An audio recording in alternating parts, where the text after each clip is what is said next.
What's up, everybody? Welcome back to a Nerdthusiast Poker Podcast. I'm your boy, Hoagie, here with Brian, not the man, Keane. What up, dude? Absolutely not the man. Just got back from WSOP, made a semi-deep run in the monster stack, and just went towards the end. So back in New Jersey, going to hit the online grind. Looking forward to the next month and a half. Going to try and get into that main. I know, Ant, you're ready to fly out next month, right?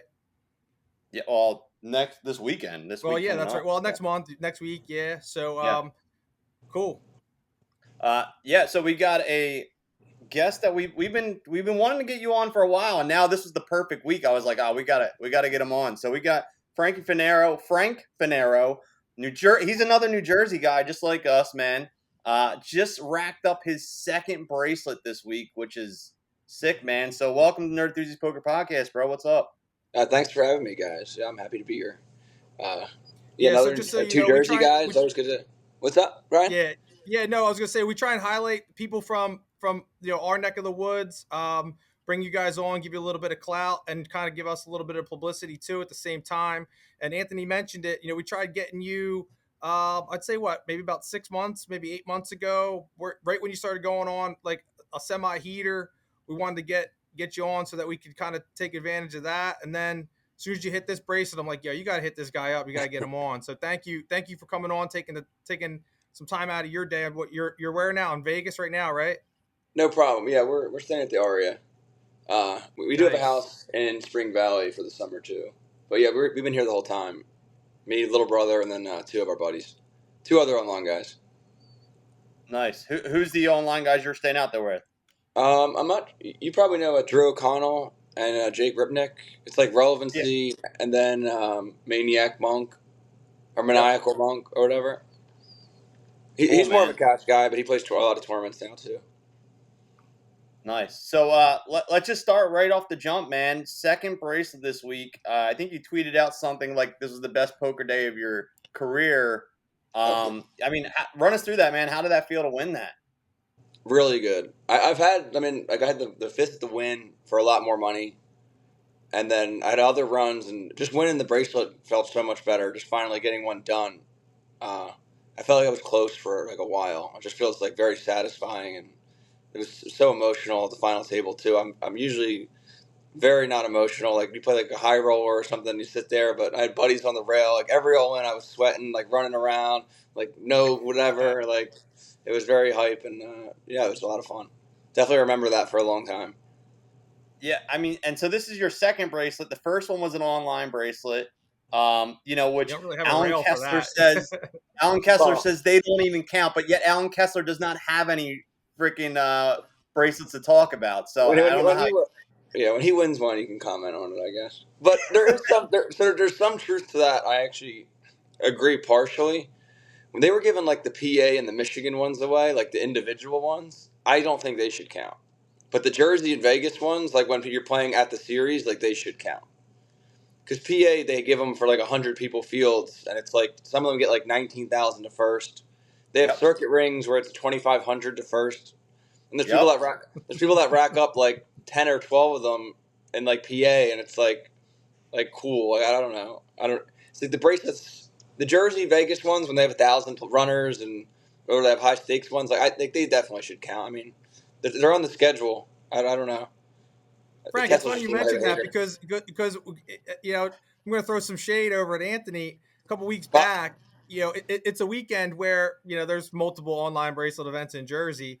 Anthony makes the decision to travel across the bridge into Pennsylvania to play an online bracelet event in Pennsylvania in his own words, it's his best chance to win a bracelet. I'm not hating. I'm not hating at all. I know people that actually do that too. There's a couple. Anthony's one of them. Yeah, there's I know a part-time guy who's like a really good friend of mine, and his girlfriend lives in PA, and he just loves going there and just playing like their schedule. Their fields are so soft, and it's like I bubbled the final table, but I played a bunch of them over there, like handful. I've cashed a ton of times. Like listen, I'll be honest. I'm just hunting for some cash and just trying to make a run. And the PA fields are soft right now. My personal opinion is that I feel like what they should have done since day one is they should have just tiered the online bracelets and online circuit rings versus the regular one. So all they could have simply done was, if you win it live, it's a gold bracelet, a gold circuit ring. If you win it online, it's a silver bracelet, a silver circuit ring. It's like a second tier. And that just kind of, I think that would just kind of like, level out the idea of like, okay, where you're playing for. Because, I mean, dude, you just won a ton of money. And that bracelet, I bet you felt a lot better than the online one. Am I right? Am I wrong? Like, how did that feel winning I that? mean, it definitely did. I kind of slightly disagree. I Okay. don't know. They should be equal. They just can't do as many, and they have to do like only in the summer at the World Series, like the Nevada and Jersey one. They get a lot of runners. Like if you win the Colossus or like one of those, like I don't if versus like a 10K bracelet online. Like I just think the 10K bracelet online is a more prestigious win.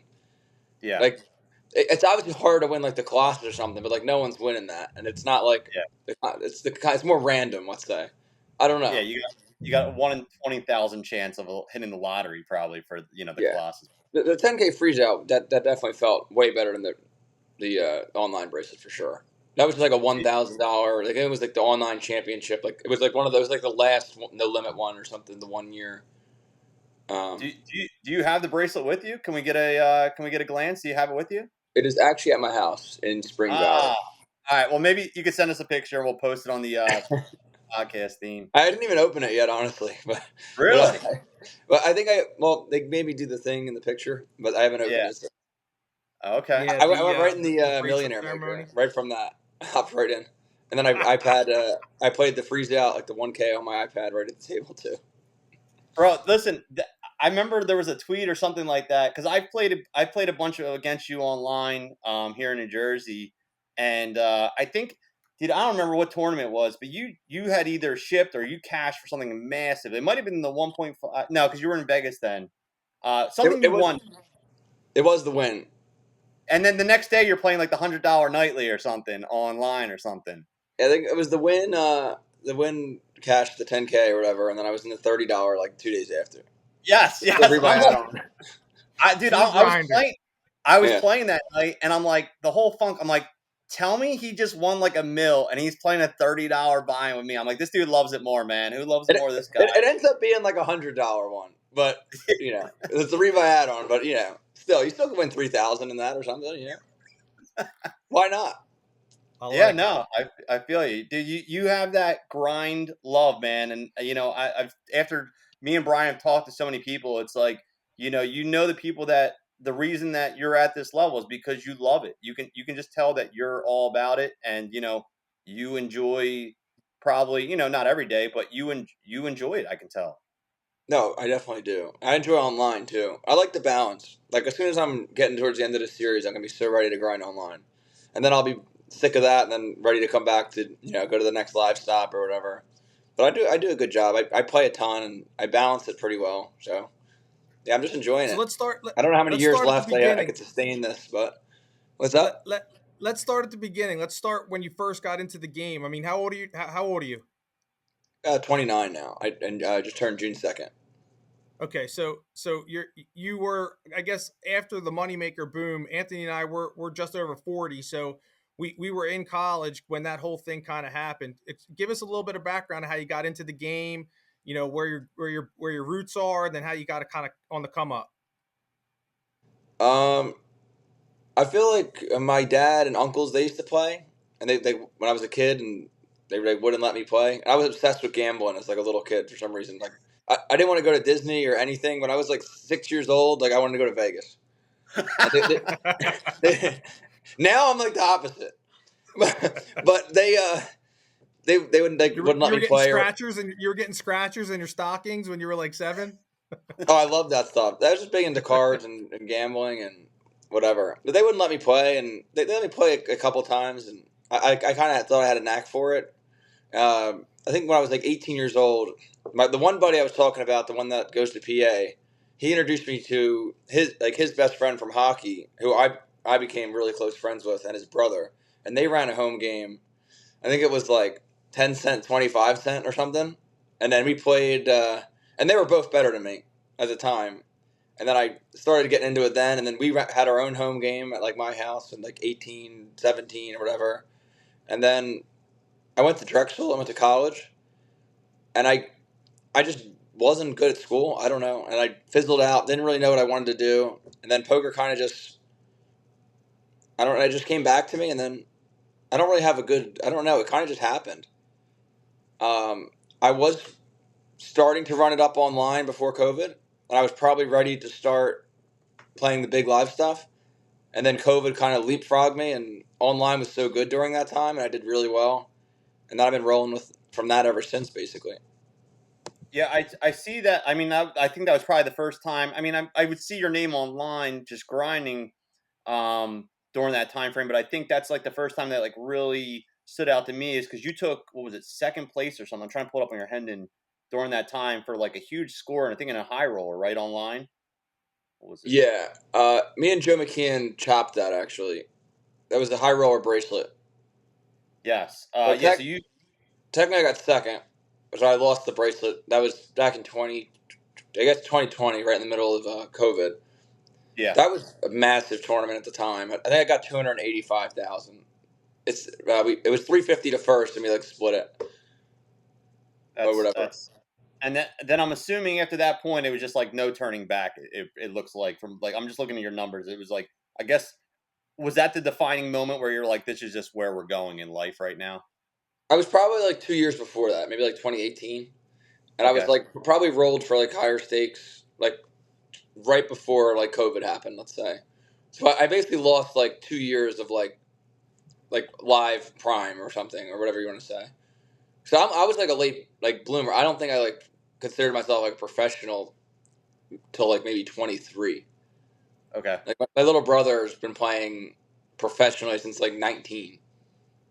So it's like I was a little later than like a lot of other guys, I feel like. And shout out to your brother, sick. He comes into like one of his first major tournaments ever and like hits the Brigada event for first place, right? That was like last Yeah, year, I think. that's the hardest tournament on the planet Earth. I swear to God. When I was 23, like when I started, I got 21st back to back out of like 3,000, like 4,000 people. This kid wins the first time he plays. Like just sits down and wins. I don't know if you ever played that one. It's impossible. It's like a Yeah, no, super turbo. The structure slows down a little bit, but it's like a turbo, like Colossus style, like monster tournament at Brigada. yeah, I was actually in that. I was in that event, and then I saw your brother's name, and I'm like, "Is that?" I was like, "That has to be his brother, right? Like the same last name. Like, there's no coincidence that this guy's here." I'm like, "This has." When I saw the wedding, I was like, "It's got to be his brother." I And actually have another. Go ahead. Go ahead. no, I was just gonna say that I definitely saw. I was in that tournament when I saw him win. That's all. I actually have a really funny story about that, and I want to start by saying I played very hard because I try. I whenever I'm playing, I try to give everyone like my best. I just don't want someone to see me doing something stupid, so I never like just punt around or like mess around. I was in for 18 bullets in that. I got so starting stack was 25,000. 25,000. How many times did I got over 60,000? Apparently not 17 of them. Probably none. Once. I got the 60,000 once, and that's like the softest, like the best, like craziest tournament ever. I got the 2x starting stack one time. That I might didn't be a have record. I didn't have any piece of the kid or nothing. Wait, you And did no so swaps with your brother? None? You didn't do any So swaps? sometimes we do something small, like I don't like, but it's like I don't get like the swaps in those kind of tournaments. Like say we swap like 1%, like no one's winning that. So it's like Yeah. you're passing back like $10 half the time. Yeah, that makes sense. But he ends up winning it. Like whatever. I mean, I guess at your volume, a swap doesn't really make much sense in that regard. But like Anthony and I, we've been best friends since we've been like 8 years old. But we got a lot of obligations outside of the poker world. For me, it's more recreational. But we pretty much do like a standing swap on all the events we do, just because it makes sense if if we're only playing like 15 events a year, live. But I mean, it's your brother, dude. Like, come on, you guys don't have like some sort of like standing agreement. I mean, we talk sometimes. Like I have some swaps for this win 10K. I'll swap some for the main. The win December, I had like 3% swapped. Yeah. Like So I had a speaking of couple like one pieces out. So you said you went to college, kind of fizzled out. You just started getting into the poker thing, and then boom, you started making money, and then your brother kind of follows in your footsteps. I always wonder, what does mom and dad think about this? Like, what did mom and dad think about it when, the whole Drexel thing didn't work out? And then what was mom and dad's approach to it kind of I went through after you started? I went through a lot. I feel like my dad was probably the most supportive, or didn't. He thought I'd be fine, but everyone else, I got a lot of pushback. My Yeah, grandparents, my parents, they were not happy with me. They don't say anything now, and I think Yeah. I made it easier for Nick, so I took a Yeah. lot of the brunt. But yeah, they're still not fully convinced with him. no, Gotcha. But he had it easier than me. That's what I'll say. I understand too. Like if I had a daughter and she's like, "Oh, I'm dating a poker player," I'd probably be like, "What the hell?" Like Yeah. like what are you thinking? Where's because the future in that? it's very it's a very tough racket, and there's a lot of there's a lot of great people in poker, but there's a lot of sketchy I wouldn't be the happiest if she's like, oh, I'm dating a poker player. Like I don't know, if my son Yeah. wanted to do it, I might not be the happiest. I don't know. It Yeah, depends. I don't know what the game will be at that point, but it's Yeah. even I don't know. I mean, you've proved yourself, and I've said this before a couple times. Like, obviously, on from New Jersey, Germs, who's an Yeah, online grinder as well, and he's always like I had a lot of conversations with him over the years, and he's always said to me, he's like, dude, I've asked him the same thing about coming up, and he's like, everyone loves a winner. Like that's what it comes down to. You have to prove yourself, and that's it. Like if you prove yourself as a winner, then your family will understand and they're gonna push back less and less. But if you're in the streets struggling, like it's harder to get past that, and it's difficult. one of the weirdest things about stuff like that too is you're out you're meeting new people, or you're with your girlfriend and her friends, and she's introducing you to somebody, and he's got some good normal job, he's a lawyer or a doctor, and they're like, oh, what do you do? And then it's you kind of don't know how to articulate it. I have some businesses now too, so I kind of always beat around the bush, but it's I don't even always say I'm a poker player. I always leave with oh, I have some commercial real estate, or I'm in these whatever, and then I'm like, yeah, I play poker. It's it's not. Yeah. They're like, oh, you gamble, or oh, Yeah. do you? well, not a The lot of question's people. do you win?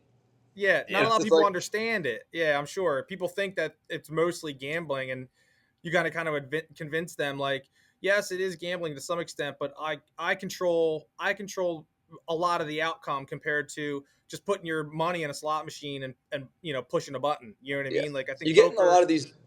Yeah, go ahead. poker's a different form of gambling, and I think most people who don't play it consistently enough to know that it is, but it isn't at the same time. There's the significant difference between other casino games and playing poker. Yeah, definitely. It's just hard to convey, and you get in these deep conversations with people you don't know right away, and it's almost like you have to brag to be I'm not just some degenerate. Yeah. It's hard. So it doesn't Yeah. always happen. It's tough. So between I do the streaming and the podcast and different things like that, and I get some financial money that comes in through some of that stuff, of the streaming and stuff. But I just, to make it simple, when people ask me what I do on the side, I'm just casino marketing. I'm I do casino marketing. They're like, oh, all right, and that kills the conversation, and I don't have to go any further and try to explain streaming and Twitch and YouTube and all So I understand what you're saying. It's hard to get it across, and then you have to prove yourself to them. You almost feel so. I just throw out the generic yeah, I do casino marketing. Oh, all right, cool. I'm in risk management. Yeah, there you go. Right. I'm in financial risk management, Keane's and stuff. So that was actually gonna be one of my other questions that you kind of spoke about. So with you don't have to go in full detail, but so I guess with some of your winnings, are you going more into the real estate world, or your businesses and things like that? Is that a long term plan for you, or are you going to be a poker player till you're 98 years old? What's your kind of mindset going forward? Both, I guess. I definitely want to play, especially the big live stuff, as long as I can. I love it. The online and the grind, I don't know how many more years I have. It's just I play so much. It's just Yeah. health wise, just quality of life. I'm trying to just run it up in the next 5 years or something, and grind as much as I can, and then reinvest into other projects and stuff. I got a good group of partners. My father has a bunch of businesses, and I started investing 4 or 5 years ago, and we bought We have a couple shopping centers and then just some other businesses. And so that's like my next plan, just reinvesting into these other projects. But everything's going well. Do you feel that now that you maybe have some passive income coming back, I guess, or whatever the situation is, do you feel that it's now made it easier for you to play the game because you know you have a little bit of that nut coming in every month from another source? Not really. I was always like online. I think like a lot of the live guys, like the variance and like the expenses, like they struggle. But like the online guys, if you put the volume in and you're a big winner, it's kind of like I have a check, like a salary almost. Mm-hmm. Like the online variance with the amount of like the volume I put in, it's kind of like almost like a paycheck. Okay. And it's not like there's not like they have series, but like the swings aren't like. It's not like I'm playing a $50,000 high roller, then like a $500 the next day, and like I could just brick out the big ones and whatever. Like online, it's like I'm playing $100 to like $250 to $500, and it's kind of like a consistent like situation. Like live is way more speculative, or like the variance is like way crazier. But it's and I've been doing like I've been probably playing 5 days a week online for like 4 years now, like straight, like every week, like it's like a full-time job. And then I travel and play live stuff. So would you be supportive of like of like a multi-state compact? Do you think that would impact your results online if more states were added to, like, you know, Pennsylvania, Nevada, New Jersey, you know, if it expanded out beyond what is on the horizon? Like, do you think that would impact your bottom line? Yeah, I think I have a lot of thoughts on that. I think the variance would increase a lot. So like with the way I'm talking about it with Jersey, like small field, variance low, that would change. My ROI would be higher. There's bigger field sizes, and PA is softer than Jersey, like you know. So if PA is massive, that comes into the pool, that's going to be really big. I think some of the guys in the middle are going to struggle though once it gets shared liquidity. So you're going to see a lot of people in the middle phased out, I think, because it's going to be harder. Your bankroll required is going to be. You're going to need more. The variance is going to be like the swings are going to change. So that's like the only thing. And everyone's getting better too. You even see it like with my online. I got a lot better since 2020. The ABI has been dropping because I'm grinding more. Like I'm grinding more, playing like all the games, and then everyone else is studying and improving with all the tools. Everyone's kind of catching up. So like even my ROI has slowly gone down, and I think I was just closer at the time, and now everyone's kind of like improving. And then if you add states, like the variance is going to increase, and some guys it's going to be tough. But I think I'll be good, and I think I'll end up making more money. I just think it's going to be. I'm gonna have to, you just need to hire like a larger role, and you're gonna have to take on a little bit more swings. Just field sizes are going to be a lot bigger, but it's good. Anything's good. They need to get it done. Yeah. So now you mentioned making a lot of money, over the course of the next 5 years for online. I know your girlfriend's in the background there. You kind of mentioned that she's in the room. How long you guys been together? Like, where's her head at in regards to like the future with you guys? Because listen, man, I'm going to be perfectly honest. Once little niños and niñas come around, and you have little babies in the room, that poker grind could come to a screeching halt. I mean, I know it might be your primary form of income, but you traveling the circuit and having a kid, that could put a curb to the to that ROI, if that makes sense. We've been together 4 years now. She's very supportive, though. I'm planning on slowing down, at least online. Yeah, I don't know. you put him in the hot seat. I struck a nerve. I hit something. I asked Touchy you, subject. Behor, is there something you don't want me to ask? And now got awfully awkward. No, I mean it's good that you have a girlfriend that's supportive, because I've said too over the years. I mean, I have a fiance now that's very supportive of it, and I've had some good success in the last year and a half because of that. I mean, you need that support in your life. You cannot get to the level that you're on if you don't have someone on your side that's going to be supportive, because if they're just completely arguing with everything you're doing and traveling, dude, it's going to get in your headspace. You're just never going to be able to make it to the level of success that you want to get to. So it's great that you're saying that she's supportive, because you need that in a relationship 100%. and I can attest to that for sure. With such a competitive space and everything you're fighting, you need a lot of things right to go right. Just variance and timing and support and hard work. There's so many factors that it's a very tough game, very tough industry this is. So everything, all the loose ends being tight are very important. Yeah, that's right. You don't need life tilt to put you on poker tilt. It's the God honest truth. What's so by the time this podcast comes out, it's probably past this point, but the series is coming closer to an end. A couple questions I had about the upcoming events. I'm assuming, obviously, you're playing the main, but are you playing the tag team event this week? Yes, Nikki is going to. I think I have to play an orbit. I'm still in the win, so the win 10K. Day 2's on Monday, so I think I just got to come in for an orbit or something. But he'll play that one. Okay, so it's you. I was going to say, is it the Funaro brothers going to be in the tag team? So that's I never got to play it, so this should be fun. I always leave this week, but the win kind of messed their schedule around. So I always used to come for the beginning, like the 4 weeks or something, and then I would take a week and a half break right before the main, and then come back fresh. So like the tag team and the Super Turbo Bounty, I actually never played. That was the first year I played it, and I had to roll it all the way through because the Win 10K they moved it before the main event. So like I really can't leave. I miss a 10K and then whatever. So I'm here. This is the first year I'm doing the entire series. Nice. But man, maybe he'll make some noise in the tag team. Nice. I'm gonna fire out a couple random questions, and then we got some Twitter questions for you as well. Before we close up, and I know Keane's got some random questions. So I'm gonna start with the first one, man. So I'm assuming you're Italian with that last name, right? Yes.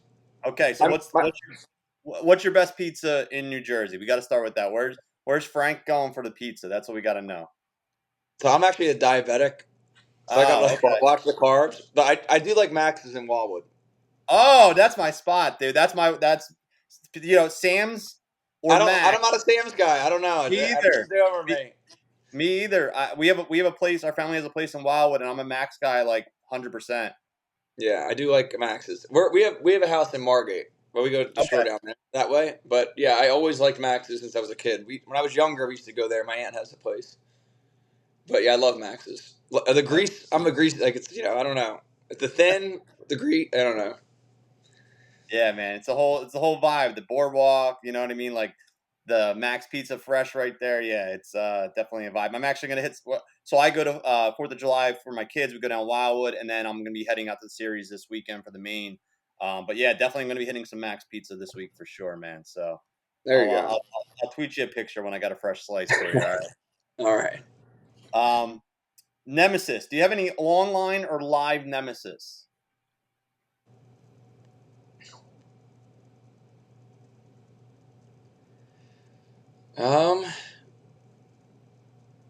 Tough one. Okay, so I mean, they don't have to be like a villain, a bad guy like talking shit on you. No. I mean, just like someone that's just like constantly like, this guy always got my number, I just feel like Korgasm beats me heads up for everything every time I play him online. He doesn't play that much, but it's like every time I'm from Michigan, right? I think two circuit rings I lost to him heads up. I might have lost heads up to him in a high roller, but that's all I can think of online. I feel like he always holds over me.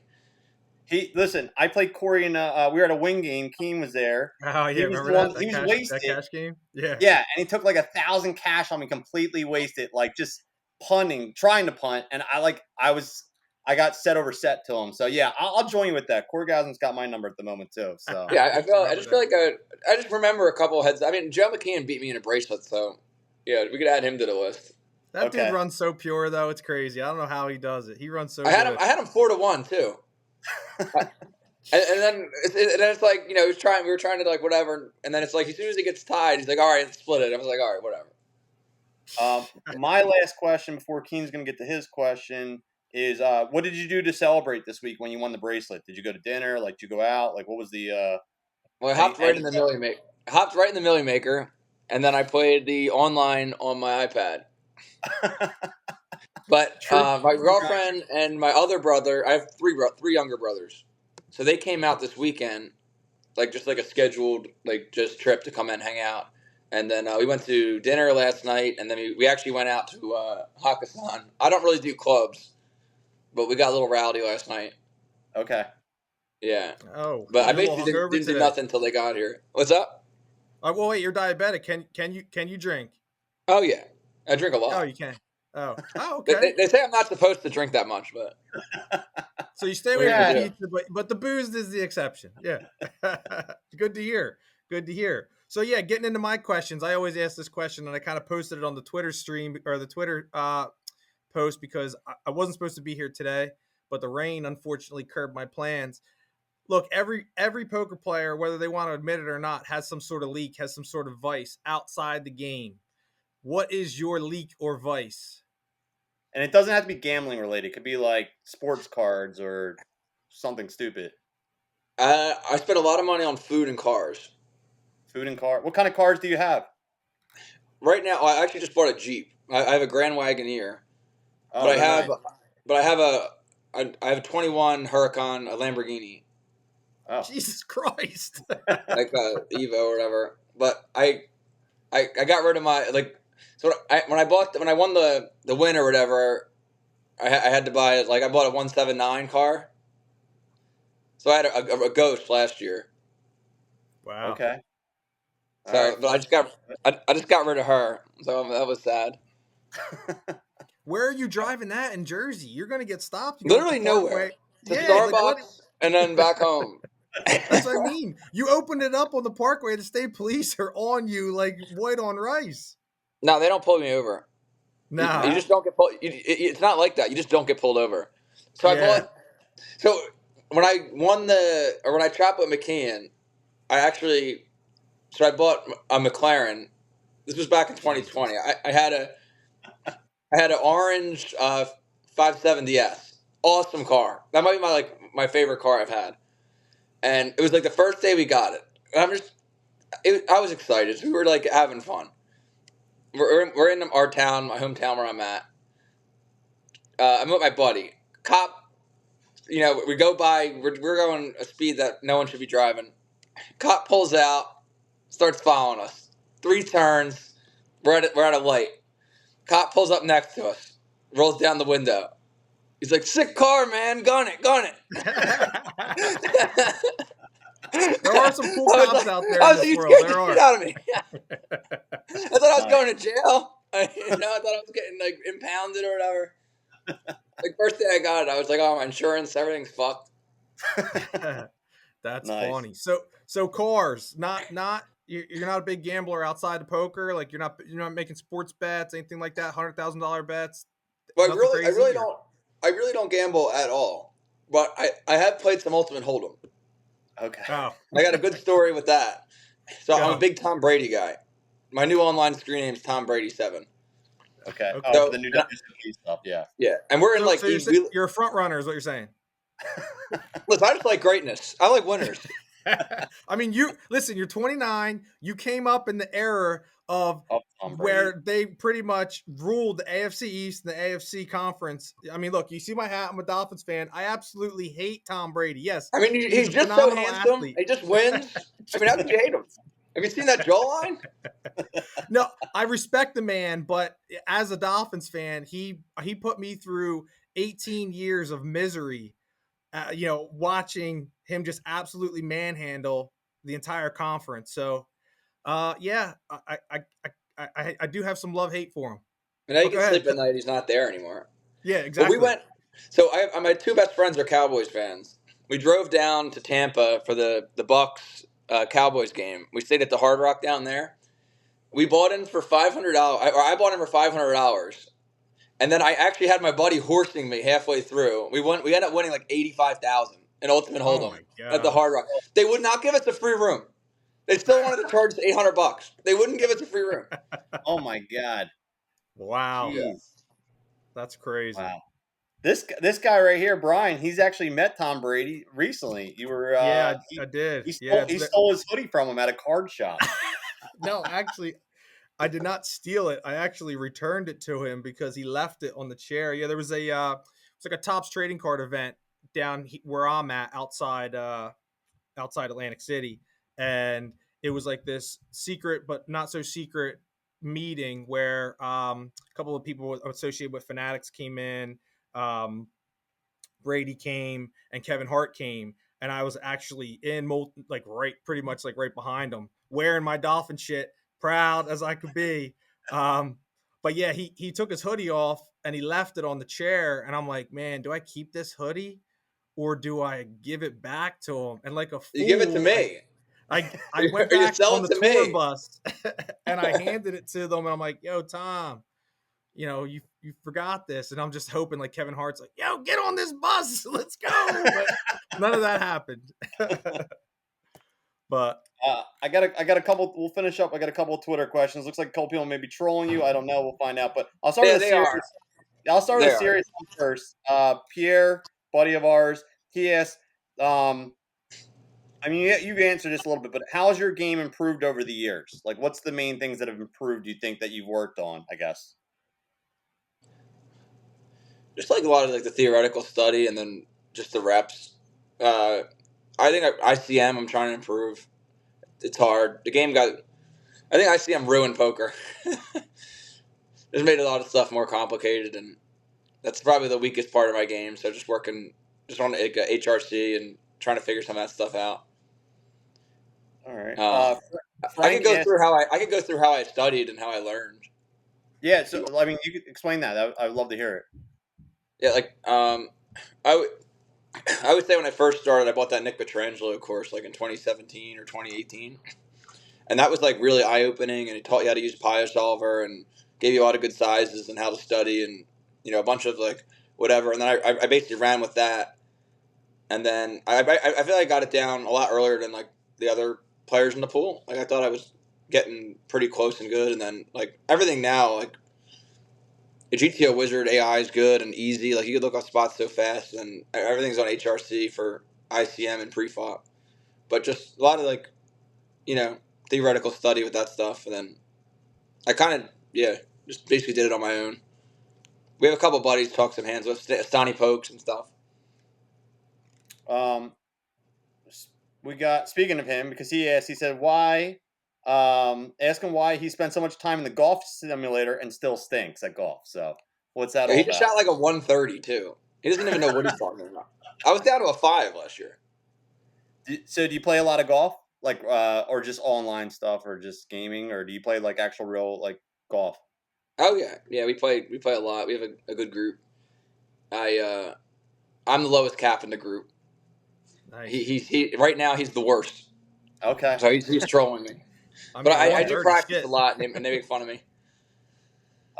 Frank asked, what do you think is the key to navigating large tournament fields? I'm assuming he means live tournament fields, but what do you think? Is there some keys you think that have kind of helped you kind of get through some of these big fields?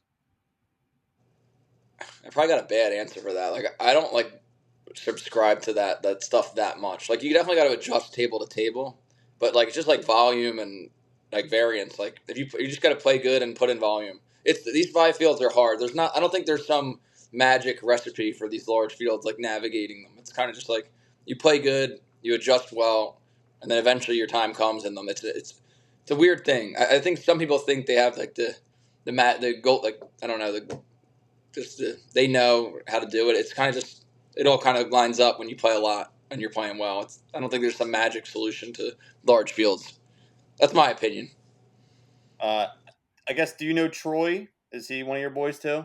Yeah, he's trolling too, probably. Yeah, he said ask him what the dynamic is to have a little brother that can mentor him and he can learn so much from on the felt. So Yeah. I guess he's trying to say your brother's teaching you some things lately. So he's the one from the home game, I said, and he actually was one of the guys that came to Tampa. Okay. So a good friend of mine. Yeah. I feel good. I mean, Nick helped me a lot. Yeah. There's got to be that sibling rivalry too, where it's like kind of plays a part. Like if your brother's better than you, in the sense of like, I wouldn't necessarily say like bigger scores or more consistent scores or whatever, but it definitely plays a part, and you're probably in the way that you kind of focus in when he hits something, you're like, shit, now I gotta hit something. I mean, that's kind of what happened a little bit. I had to show him his boss a little, but we're very supportive of each other. There's no like bad blood at all, and it's like almost at this point because he actually got a lot of buzz for that win and people like really care and talk to him about stuff too. So I think any result either of us have is probably net positive for the other one at this point. Yeah. Like anything Yeah, he wins is gonna like, because when he won that, I got a lot of people on Twitter talking to me like, or saying like that I created him or something, and then he's Yeah. like, and when I win something, it's like it kind of almost bounces off each other. It's both positive for both of us. No, Yeah. I mean, That's just for right. like the poker world, it's a great story. That's why I was asking about the tag team because like there are brothers in poker, but you think of the Mizrachi brothers are obviously ones that stand out. But I think if you and your brother stay on this path, you guys are going to be up there as well as like talks of some of the known brothers. If you guys keep firing and hitting big, you guys are going to be standout people as well. So Yeah. it's just a cool story to have a brother and someone that you can connect with in the game. I mean, that's For awesome. sure. My second brother actually has 2 cashes this series That, too. that's what I was going to Oh, ask. I was okay. going to say, like, There- what about the There's, other two? there's 4 of us. Yeah. He's like higher up in Amazon. He's like a big manager for something over there. I don't know exactly what he's an engineer, but he like plays for fun and studies. He's the only one of everyone in our house that bagged the Mystery Millions on No one shit. bullet. So he has two caches. The third one actually plays more than him, but they're not like they play more for fun. But maybe Yeah. one year we'll all cash the main, because I know the Mizrachis, 3 of them cashed one year Yeah. in the main event. So if we get 4, that would be a record. All 4 Yeah. brothers cash the main. Yeah, that'd be cool. That'd be That would cool. be Yeah. cool. That's a cool story, like a little legacy to hold on to it. You know what I mean? Yeah, that'd be a cool one. So that's all I got, man. Brian, you have anything else? Nah, man, I got my questions answered. Yeah, man. Good luck with the rest of the series. Congratulations on your recent success. Thank you for coming on our show. And we look forward. I mean, you're a Jersey guy, so we'll be bumping into Brigada and everywhere else and online. So but yeah, thanks for taking the time to come on here. We really thank you. appreciate it. No problem. Everyone else watching and listening at home, make sure you guys subscribe, follow the Nerdthusiast Poker Podcast. You can check us out on YouTube. That's where we have everything going on, our gaming, we have our music, movies, but me and Brian do just the poker stuff. Or you can check out nerdthusiastpoker.com, and that's just our audio podcast that we put out an episode every month just about. And you can check out what's going on in the live poker scene here, especially up in the Northeast of what's happening around here. So thanks everyone for hanging out, and we'll see you on the next one. Peace out.